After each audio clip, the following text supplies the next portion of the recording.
they admit to. They're trying to modify the weather. It's geoengineering. The theory is that the aluminum powder dust will reflect back at the sun. Meanwhile, we're breathing that crap. Do you know what aluminum toxicity causes? A brain damage at the top of that list. Neurological impairment.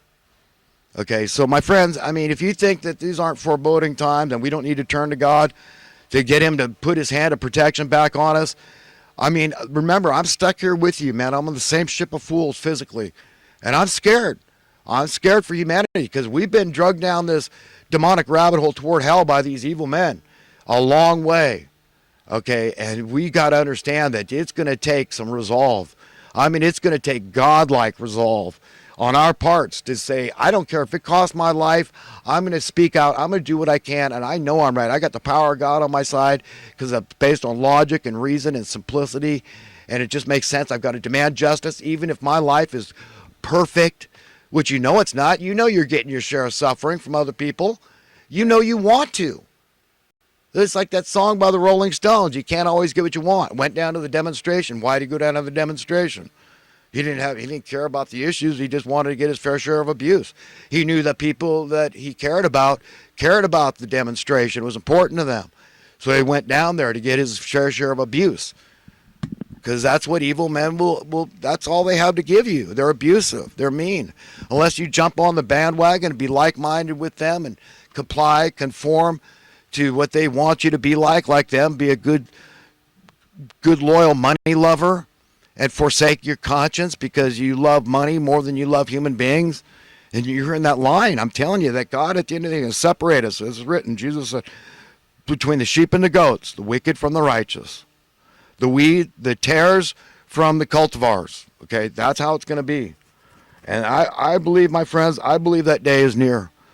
It's nigh. It's upon us. It's imminent. So we need to confess where we've really dropped the ball, and we've got to repent. We've got to be sorry for it and do something. Because the things we're failing to do as a society, a Christian society especially, we're going to be held accountable for. So let's siphon off some of that $50 billion a year and just build houses and solve the damn problems. Get God's hand of protection back on us, my friends. Okay, that's the best advice I can give anybody. Because, I don't want to die of some nasty virus, and I need people in that building in Florida that collapsed. Poor people, all they've endured psychologically and physically and everything else. And then they had the building collapse on them. I mean, those are everyday people. That's human beings at large. We're all subjected to this kind of crap. It's tough being human. And we need to really empathize, really, really, really to the bone, to the marrow of our soul. We must care about each other. We can do that thing, okay, and treat others the way we want to be treated, that we would treat our own children in our business affairs. We'll please God and we'll find happiness. It's the only way we'll ever do it, my friends. But it's written that if you try to silence these, that's the followers of Christ, it's written, that the stones would cry out. That could be a figure of speech, a metaphor, an allegory, or it could be literal. Okay, I believe God has the power to do that. But this is where I believe the First Amendment in America stems from. We've got Christian roots. Look into what a big Bible thumper Abraham Lincoln was, okay? Look into this stuff, okay? Our very, very short history in this country is of Christian stock. Hardcore, virtuous stock. Yes, there is some bad stuff with the Indians and all that crap, and I do not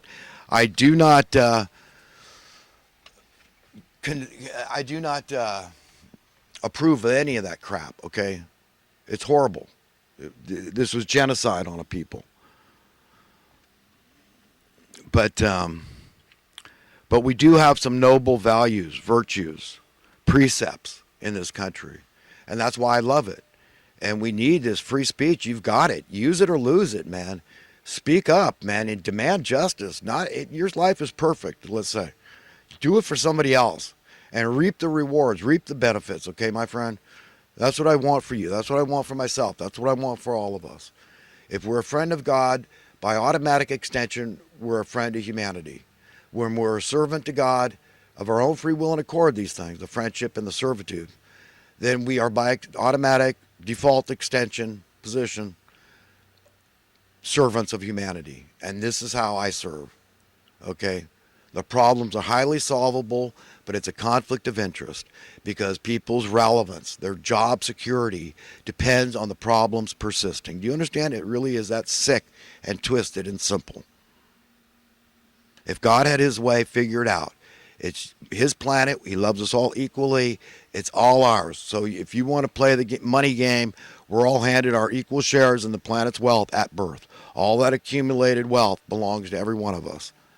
We're born very, very wealthy. So there's absolutely no need for money when it's understood from birth. You were born very wealthy. All of us were. The same way we're all okay with the billionaires' children. Oh yeah, that's normal. That's fine. Let the children inherit the wealth, but try to accept it from God as our parents. That's the inheritance He's given all of His children, not some of them selectively. Okay, friends, I was going to go on quickly to some recent current events. I don't have much written down here, just all me bitching about the vaccination. People are pushing and bullying and peer pressuring everybody. Hey, if you're a fellow American, you're my peer. And that's peer pressure I'm feeling from fellow Americans, and I don't appreciate it. I resent the implications, the violation of my rights, constitutional God-given rights, the kind we're so proud of dying for all the time. Hey, I just wanted these talking points I got here, though. I wanted to mention that anyone that's had a close call with such power and forces as fire, water, has understood, or even the air, wind with hurricanes and tornadoes and all that crap. You understand that you can never be too careful regarding these things, these powers. And, operating a vehicle is similar, or owning a weapon. That it's a great responsibility that you don't want to hurt somebody, and you want to be err on the side of safety, and you can never be too cautious. I've had several close calls driving. I know that for sure. And one time I was on Highway 17, which is in the Santa Cruz Mountains, it was in the 70s with my sister. I was like 16 years old. We were going to a Dick Gregory speaking event in San Jose. So we were northeast bound on Highway 17. And it was slick. There was a little heavy fog, and somebody wiped out. They spun out, and then the cars were coming to a stop, and I stopped just before hitting the guy in front of me, but I got slammed into by some guy. And I was able to get my car. It was a 65 Mercury Comet. I had air shocks. It was jacked up in the back. So the guy's grill lined up with my back of my car.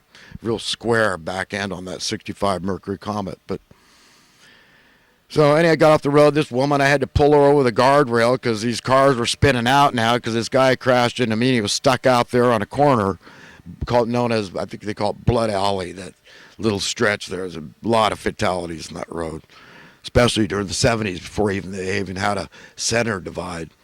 But there was a center divide at that time, so it didn't get, nobody died. Nobody got seriously injured that I know of. But I've had very close calls several times. And with fire, first time I was 7, 8 years old. My sister and I were going to go roast Milky Ways or some damn thing. Somewhere in Santa Cruz we were. We went down this hillside and we made a little fire. I get some matches somewhere. And the wind came up and this fire started spreading into the trees, or the eucalyptus trees and all this crap. But nearby this field had just been plowed up. And a little boy, my sister ran away when it happened. I think she ran home. My house was probably half a mile away. She ran the next thing I know, the fire department's coming. But I got busy. I just took these dirt clods from the field being plowed and I started throwing them on the flames because they were spreading quick with the wind and the dry grass. Freaked me out, even 7, 8 years old. And I got it out, man. So before the fire department arrived, I had it out. I mean, it might have still been smoldering and they might have doused it with water. I can't remember. I was pretty traumatized. My dad showed up at the same time because my sister, I guess, showed up, and so he knew about it. Scared the hell out of me. Next time I was 14 years old on my dad's sailboat, this 44-foot Williams Trimer had 6 bedrooms, 2 baths, teak wheelhouse, beautiful boat, down in Sausalito in the San Francisco Bay. I smelled the heavy smell of propane. You get these 2 10-gallon cans of propane on these ships, and they're kept in a cabinet, and I smelled it. My dad, that's just venting when I told him about heavy smell. And then I went to investigate, and I opened the door. As soon as I did, it exploded in my face. So all the accumulated gases somehow were ignited. I don't know what ignited them, but something did. It was sparked from the engine. I don't know. The engine's not that far away. It's kind of in the middle of the